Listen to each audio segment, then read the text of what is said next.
Why do we assume attractive people are smarter, kinder, and more trustworthy? Think about the last time you met someone good-looking. Without knowing anything about them, you probably assumed they were competent, friendly, and successful. You did not do this on purpose. Your brain made that decision in less than a second, and it happens to every single one of us. This is called the halo effect, and it is silently running your life.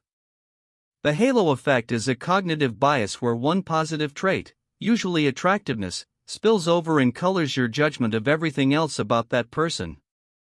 If someone is beautiful, your brain automatically assumes they are also smart, funny, honest, and capable. It is like a glowing halo surrounds them, making everything about them seem better than it actually is. Psychologist Edward Thorndike discovered this in 1920 when he studied military officers. He found that when officers rated a soldier as physically impressive, they also rated that same soldier as more intelligent, more loyal, and more leadership material. One positive quality distorted every other rating. The halo was real. But the halo effect does not just make us like pretty people more. It shapes real decisions with real consequences. In a landmark study, economists found that attractive people earn 12 to 17% more than their less attractive coworkers. That is not a small difference. Over a 40-year career, that gap adds up to hundreds of thousands of dollars, all because of a snap judgment about appearance. It gets worse in the courtroom. Multiple studies show that attractive defendants receive lighter sentences and are more likely to be found not guilty. Jurors literally cannot separate their judgment of the person's looks from their judgment of the evidence. An ugly person committing the same crime gets a harsher punishment. The justice system is supposed to be blind, but the halo effect makes sure it is not. And then there is the classroom. Teachers rate the work of attractive students more favorably, even when the work is identical. Students rated as good-looking receive higher grades, more attention, and more encouragement. This creates a self-fulfilling prophecy. The student who gets praised performs better, and the cycle continues, all because of how they look. The corporate world is not immune either. In job interviews, attractive candidates are hired more often, promoted faster, and given bigger salaries.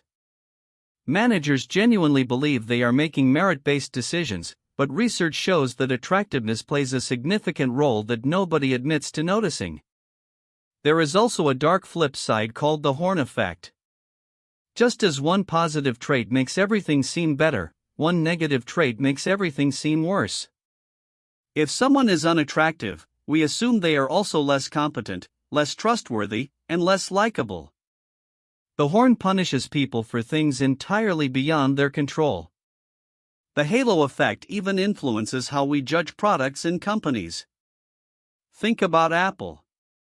People perceive Apple products as more innovative, more reliable, and higher quality partly because the packaging and store design are beautiful.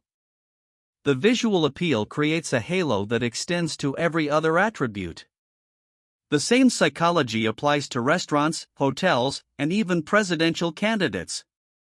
The person who looks more presidential often wins. So how do you fight something you cannot see?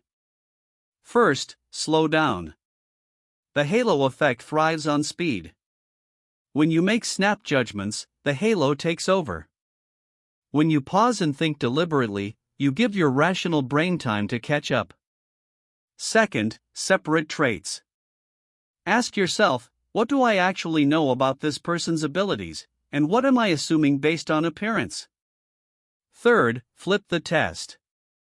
Imagine the exact same resume, the exact same speech, or the exact same argument coming from someone who looks completely different. Would your judgment change? If yes, the halo effect is driving your decision. The uncomfortable truth is that you cannot eliminate the halo effect entirely. It is wired into human psychology. But you can catch it in action. And catching it is the first step toward making fairer, smarter, more honest decisions. Who did you judge unfairly today because of how they look? Tell me in the comments.